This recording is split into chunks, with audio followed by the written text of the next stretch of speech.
Pascal Madry, vous avez remis le 22e prix du meilleur circuit marchand du centre-ville. Quelles sont les villes sélectionnées? Alors ce prix concernait en fait deux types de villes. D'abord les grandes villes, et là nous avions trois nominés, les villes de Bordeaux, Toulouse et Lyon. Et en deuxième catégorie, des villes de taille moyenne, et là il s'agissait donc d'Annecy, Grenoble et Rouen. Quels sont les critères qui ont été choisis par le jury pour ces différentes villes? Alors, plusieurs critères ont été retenus.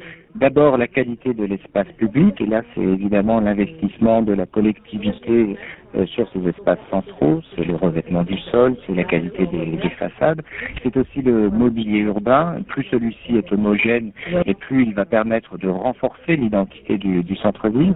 C'est encore la valorisation du patrimoine culturel et touristique en centre-ville. Mais nous avons également été attentifs aux critères d'accessibilité, évidemment. Alors, quand on parle d'accessibilité, c'est autant les infrastructures, et je pense notamment au parc de stationnement, qu'à la qualité d'usage de ces infrastructures, la signalétique par exemple. Et puis enfin, nous avons évidemment regardé la performance des commerces, à savoir leur niveau de chiffre d'affaires, mais également le niveau des valeurs locatives pratiquées dans ces espaces centraux.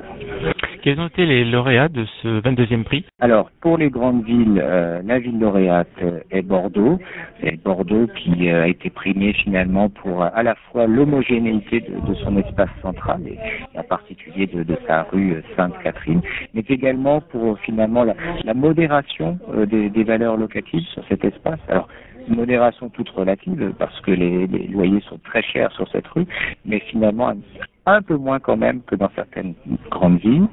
Pour les villes moyennes, nous avons retenu la ville d'Annecy. Annecy qui a été primée à la fois pour la cohérence de son circuit marchand qui s'étend en fait entre la vieille ville et le centre commercial Courrier, qui lui évidemment de conception plus contemporaine.